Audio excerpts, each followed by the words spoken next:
Your parenthood journey begins here. शुभारंभ एक नई पीढ़ी का। नमस्कार, आप देख रहे हैं ब्रेकिंग बिहार। बांकीपुर उपचुनाव को लेकर के प्रशांत किशोर, आरजेडी और भारतीय जनता पार्टी तीनों ने पूरा जोर लगाया हुआ है। लेकिन सवाल यह उठता है कि आखिर लड़ाई किस में है। भारतीय जनता पार्टी का जो नाटकीय घटनाक्रम सामने आया है, जब अभिषेक बंटी का नामांकन वापस लेना पड़ा, उसके बाद नीरज सिन्हा को जिस प्रकार से दिया गया, शुरुआत में ही बीजेपी बैकफुट पर आती दिख रही है। क्या प्रशांत किशोर के डर से ऐसा किया गया? प्रशांत किशोर दूसरे नंबर पर रहेंगे, आरजेडी तीसरे नंबर पर रहेगी, या क्या कुछ तस्वीर होगी? इन तमाम विषयों पर बात करेंगे। हमारे साथ सुमन कुमार है। सुमन जी, क्या कुछ लग रहा है, क्या होगा? देखिए, शुरुआत तो बांकीपुर विधानसभा का बहुत अलग ढंग से हो गया।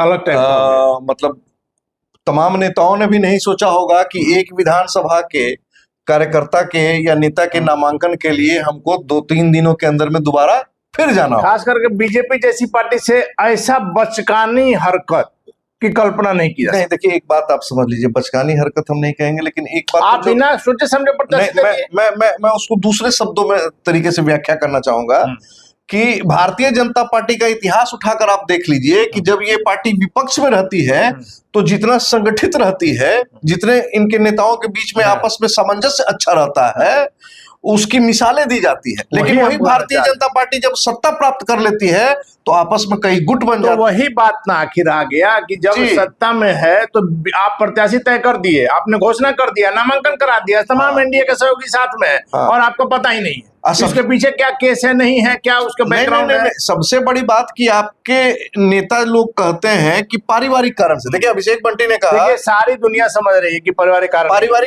उनके पिता ने आरोप भी लगा दिया। बात है पशुपालन में जब आप आरोपी रहे हैं, इसी पशुपालन घोटाले ने लालू का साम्राज्य खत्म कर दिया। आप आरोपी रहे, चाहे आप 2 रुपए चुराए हो चाहे 2 करोड़ चुराए हो, आप सजा पा चुके हैं, कोर्ट ने आपको दोषी करार दिया है। तो इन सब बातों का अगर बीजेपी जैसी पार्टी अगर जानकारी नहीं रखती है तो बड़ा चिंतनीय है, बहुत चिंता का विषय है। और देखिए, प्रदेश अध्यक्ष संजय सरावगी का चेहरा आप देखिए, जब ये अपना लेटर दे रहे हैं अभिषेक बंटी, तो उस समय उनकी भावभंगिमा देखिए। और जब इस नए प्रत्याशी को लाया जाता है, कहा ना कि वो तो सब लोग समझ रहा है, सब लोग समझ रहे हैं इसमें कोई मूर्ख थोड़ी है। भारतीय जनता पार्टी देखिए पूरी तरीके से कहीं ना कहीं प्रेशर में आ रही है। इसके साथ ही मगर सबसे मजेदार बात है कि नीरज सिन्हा, उनका जो बायोडाटा दिया, देखिए बायोडाटा का क्या जरूरत था? आपको सोशल मीडिया पर डालने की जरूरत क्या थी? हड़बड़ी में गड़बड़ी। आप अपने आप को पाक साफ दिखा रहे हैं, तो आप बताइए कि अगर उनका 94 में जन्म है तो 2006 में अगर बीजेपी ज्वाइन कर ली है 12 साल में, तो इसमें बहुत सवाल उठ सकता है। बहुत 18 साल से पहले आप कैसे आप करा रहे हैं? तो ये उसके बाद से ये सब आखिर किस ओर इशारा कर रहा है? देखिए, इशारा कर रहा है कि कहीं ना कहीं पार्टी और संगठन का काम अकुशल लोग संभाल रहे हैं। वैसे लोग देख रहे हैं जो कहीं ना कहीं गणेश परिक्रमा करके, लेकिन बीजेपी में कोई एक व्यक्ति बड़ा नहीं है, कोई एक व्यक्ति बड़ा, आपका आपसी सामंजस्य बिल्कुल नहीं है। मतलब आप इसको यह कह सकते हैं कि बीजेपी कई गुटों में बंट चुकी है, बिल्कुल, और सभी गुट एक दूसरे को नीचा दिखाना चाहते। देखिए, लगातार चल रहा है चर्चा कि मुख्यमंत्री का गुट अलग है, राष्ट्रीय अध्यक्ष का गुट अलग है, इसके अलावा और भी कई मंत्रियों का गुट अलग है। इस पर तो कहीं कोई सवाल ही नहीं। जब जो व्यक्ति आपके यहाँ 2 दशक से ज्यादा से था, उसका बैकग्राउंड आपको नहीं पता। सबसे बड़ी बात है कि दीघा और बांकीपुर सीट जो है पटना प्रमंडल की सबसे मजबूत सीटों में भारतीय जनता पार्टी का। क्या माना जाए कि प्रशांत किशोर जो उधर है, हालांकि प्रशांत किशोर कितना कुछ कर पाएंगे सभा जाने से पता चल रहा है, और ऐसे भी लगातार कहा जाता है कि पेड वर्करों के माध्यम से आप राजनीति नहीं कर सकते। नहीं, लेकिन इतना तो तय है कि प्रशांत के आने से बीजेपी में बेचैनी है। जी बिल्कुल, देखिए, क्योंकि प्रशांत बड़े रणनीतिक।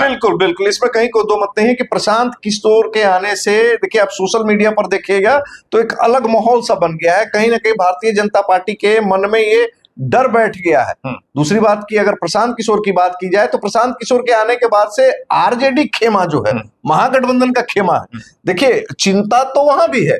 हालांकि कल तेजस्वी यादव आरजेडी खेमे में भी जाएंगे। एक बार जरा सा इस पर अभिषेक बंटी पर समझ लेते हैं कि आप देखिए, यदि कल्पना कीजिए कि अभिषेक बंटी ने नामांकन तो कर दिया, नामांकन की नाम वापस लेने की तिथि समाप्त हो जाती, उसमें जांच में सही पाए ही जाते, नाम वापस लेने की तिथि समाप्त हो जाती, उसके बाद प्रशांत किशोर इनका किस्त खोलते हैं, जो कि प्रशांत की निगाह लगी हुई थी, बिल्कुल, बिल्कुल। कित दृष्टि लगी हुई थी कि कब हम इनका किस्त खोले, लेकिन बीजेपी को एहसास हो गया या कोई प्रशांत की तरफ का कोई गद्दार ने बताया होगा। तो अगर वैसी स्थिति रहती तब तो प्रशांत के लिए बड़ा आसान हो देखिए, जाता। प्रशांत किशोर का भय, मैं वही बार बार कह रहा हूं कि देखिए प्रशांत किशोर का भय भाजपा के साथ साथ महागठबंधन को भी है।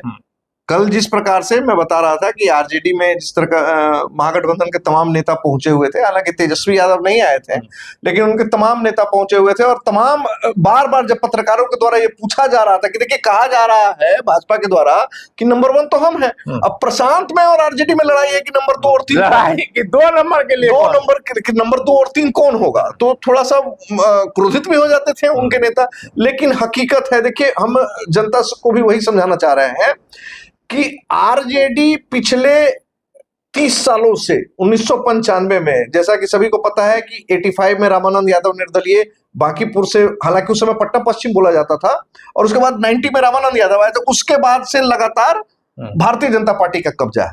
लेकिन भारतीय जनता पार्टी का कब्जा होने के बावजूद आरजेडी जब अपने पीक लेवल पर था, आरजेडी बीजेपी उस समय भी यादव और मुस्लिम कॉम्बिनेशन जो है, पटना की तीनों सीटों पर बीजेपी का ही कब्जा रहा था, कुछ नहीं बिगाड़ पाया था। तो आरजेडी वोटरों के बीच में एक और चिंता का विषय है, एक मंथन का विषय है कि देखिए ये जो प्रत्याशी है रेखा गुप्ता, वैश्य समाज से आती हैं, पिछली बार भी प्रत्याशी थी, तकरीबन 46-47 हजार वोट लाई थी। अब सबसे बड़ा सवाल ये है कि जो आरजेडी का जो वोट बैंक है या महागठबंधन का, इसके बीच में चर्चा है कि हम यादव मुसलमान लगातार लड़ रहे हैं, लेकिन भाजपा को हम पटकनी नहीं दे पा रहे हैं, तो आखिर हम क्या करें कि भारतीय जनता पार्टी को हरा दे। अब इसकी व्याख्या देखिए, जनसुराज के लोग इसकी व्याख्या अलग ढंग से कर रहे हैं। जनसुराज के लोग कह रहे हैं, देखिए यहाँ पर करीबन 1,35,000 40,000 के आसपास में सवर्णों का वोट, जिसमें से अगर 70,000 60,000 जो कैसों का है वो हटा दिया जाए तो 60-70 हजार सवर्णों का वोट है। अब उसका 40% भी अगर पोल होता है, चूंकि 40% के आसपास का रहा है, तो आप मान लीजिए कि अगर 728,000 तो कम से कम गैर कास्ट का वोट पोल होगा। तो अगर उसमें बड़ी सेंधमारी कर दी जाए और यादव और मुसलमान इन सवर्णों के पीठ पर सवार हो जाएं, आप समझिए, देखिए लगातार सोशल मीडिया पर यादव और सवर्ण गठबंधन की भी बात हो रही है। मुसलमानों ने भी लगातार कहा है कि भाई आरजेडी को तो दे दे के हम थक गए हैं, अब आरजेडी को कितना वोट करें। आरजेडी, हम लोग इसके पहले भी खबर दिखाए थे कि यादव मुस्लिम इस बार हो सकता है कि आरजेडी से विमुख होकर, और अगर प्रशांत किशोर के साथ चला जाता है तो देखिए सवर्ण, यादव और मुसलमान, ये वोट जब एकजुट होगा ना, तो अति पिछड़ा और दलित वोट ऑटोमेटिक इसके साथ अटैच अपने आप को महसूस करना शुरू कर देगा। लेकिन प्रशांत का आधार यहाँ का, मैं उस पर आ रहा हूं। अगर प्रशांत के साथ जो प्लस पॉइंट है हम उसकी भी चर्चा करेंगे, और जो माइनस पॉइंट है उसकी भी चर्चा करेंगे। तो जब ये जो बड़ा वोट बैंक तैयार हो जाता है ना, देखिए 1.5 लाख से ज्यादा यहाँ वोट पोल नहीं होने वाला है इस बार। पिछली बार 1,55,000 के आसपास में वोट हुआ था। कितना वोटर है इस पर क्यों लोग चर्चा करता है, कितना वोट पड़ा इस पर चर्चा करिए ना, होगा इस पर करना है। तो यानी कि अगर 1.5 लाख वोट भी पोल होता है तो जो 76,000 वोट लाएगा वो जीत जाए, यानी प्रशांत किशोर 76,000 वोट लाते हैं तो जीत जाते हैं। लेकिन प्रशांत किशोर जो है जी पेड वर्कर के साथ, मैं वही चीज कर रहा हूँ। देखिए प्रशांत किशोर के प्रति लोगों में एक उत्साह है, बहुत बड़े रणनीतिकार एक उत्साह है, सबसे बड़े रणनीतिकार, लेकिन उनके साथ एक दिक्कत हो रही है। हमने बताया ना कि लगातार इस बात पर, देखिए एक चीज बताइए, उनके आप कार्यालय में जा रहे हैं या उनकी टीम से आप जब बात कर रहे हैं, या टीम के जो लोग हैं सब एकदम अपना तामझाम में है, किसी को 2 वोट दिलाने की क्षमता है? देखिए प्रशांत की टीम में काफी उत्साह है, प्रशांत किशोर के लड़ने से प्रशांत के सामने है, और मैं आपको बता रहा हूं, लेकिन प्रशांत किशोर की टीम के साथ में एक दिक्कत है। दिक्कत क्या है कि प्रशांत किशोर को वोट मांगने के लिए, प्रशांत किशोर के लिए वोट मांगने के लिए जो लोग बाहर निकल रहे हैं, उन लोगों में अधिकांश आप देखेंगे कि बांकीपुर के वोटर नहीं। जिस भी जगह पर मीटिंग हो रही है उन लोगों की, वहां पर आप देखेंगे कि स्थानीय कार्यकर्ता उस तरीके से नहीं जुड़ पा रहे हैं, या स्थानीय आबादी अटैच नहीं हो पा रही। भीड़ लग रही है, लेकिन आप पता करेंगे तो कोई सहरसा से आया है, कोई मधुबनी से आया हुआ है, कोई आरा से आया है, तो मतलब अलग अलग ना यहाँ के वोटर है, ना इनका कोई है, बस प्रशांत के सामने चेहरा दिखाना है। जैसे कि हमारे पास जो जानकारी है कि नॉमिनेशन के लिए भी काफी भीड़ जुटाने की व्यवस्था की। देखिए, भीड़ जुटेगी, यहाँ के लोग भी रहेंगे, लेकिन भीड़ कभी भी वोट का पैमाना नहीं है। भीड़ वोट का पैमाना नहीं है। लेकिन वहां प्रशांत किशोर के पास में चूंकि समय बहुत कम, प्रशांत जी को चाहिए कि जो स्थानीय लोगों को, उनकी समस्याओं को जिस तरीके से प्रशांत जी और उनकी टीम उठा रही है, कुछ प्रशांत के कार्यकर्ताओं को हम व्यक्तिगत तौर से भी देख रहे हैं, बड़ी अच्छी मेहनत कर रहे हैं, लेकिन इन कुछ कार्यकर्ताओं के दम पर सिर्फ और सिर्फ बांकीपुर सीट नहीं जीती जा सकती है। देखिए, आपके पास में बड़ा मुद्दा है, जिस तरीके से बंटी यादव करबीघैया की हत्या हुई है, या जिस प्रकार से जल जमाव की स्थिति है, यही जल जमाव के नेता, इसी जल जमाव ने बना दिया सुशील मोदी को बड़ा नेता जी। और जल जमाव समाप्त नहीं हुआ, लेकिन सुशील मोदी उप मुख्यमंत्री बन गए। जल जमाव न समाप्त हुआ, न अतिक्रमण की समस्या खत्म हुई है, रोड को तोड़ कर रख दिया गया है, जगह जगह। देखिए, प्रशांत के पास बहुत मुद्दा है, प्रशांत को कुछ कहना इसलिए बेकार हमको लगता है कि प्रशांत जी को लगता है कि सबसे बड़े जानकार हम ही हैं। तो हम लोग अपना डिस्कशन में भले ये बात कर रहे हैं, लेकिन उनके साथ के जो लोग हैं उनको सलाह देने का किसी में क्षमता नहीं है, हम जहां तक समझ रहे हैं। देखिए, ये बात सही है कि सभी कार्यकर्ताओं में ये क्षमता नहीं है कि वो प्रशांत किशोर को समझा सके। हालांकि प्रशांत सब लोग खाली गणेश परिक्रमा करते हैं। हालांकि प्रशांत जी लगातार अपने व्यवहार में बदलाव करने की बात कर रहे हैं और कह रहे हैं कि नहीं, हम जन समस्या से जुड़े हैं, लेकिन जन समस्या लेकिन देखिए, जन समस्या से आप जुड़े हैं, जन समस्या पर बात कर रहे हैं आप सब। इतिहास गवाह है कि घर का भेदी लंका ढाए।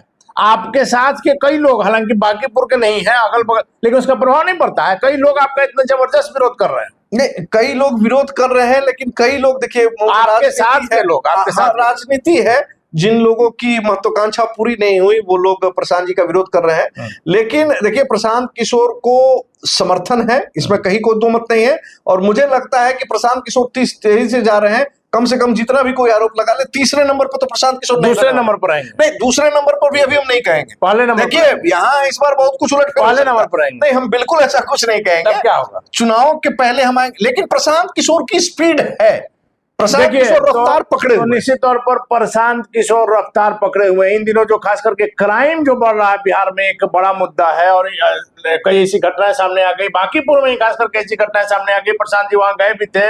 बंटी यादव की अगर आप बात कर लेते हैं, जल जमाव की जो स्थिति है, इन दिनों लगातार जो बिहार में अपराध एक बड़ा मुद्दा बनते जा रहा है। सम्राट चौधरी, मुख्यमंत्री सम्राट चौधरी पर लगातार जो प्रशांत किशोर हमला करते हैं, इन तमाम मुद्दों पर बांकीपुर की जनता लगातार प्रशांत भी कर रहे हैं कि एक मौका, इस एक सीट से न सरकार बननी है, न बिगड़नी है, सरकार की सेहत पर कोई असर नहीं होने वाला, लेकिन इस एक सीट से संदेह जा सकता है। और सबसे महत्वपूर्ण बात है कि यदि प्रशांत किशोर यहाँ बाजी मान लेते हैं तो विपक्ष के बड़े चेहरे के तौर पर उनकी पहचान होगी। जहां विपक्ष विहीन आप देखिएगा तो पूरा हिंदुस्तान होते जा रहा है। वैसे में यदि यह सीट प्रशांत किशोर निकाल लेते हैं, जो कि काफी मुश्किल है, तो निश्चित तौर पर प्रशांत किशोर बिहार ही नहीं, देश में विपक्ष के बड़े चेहरे के तौर पर सामने आ सकते हैं। क्या कुछ होगी, तस्वीरें देखना काफी महत्वपूर्ण होगा। फिलहाल बने रहे ब्रेकिंग न्यूज़।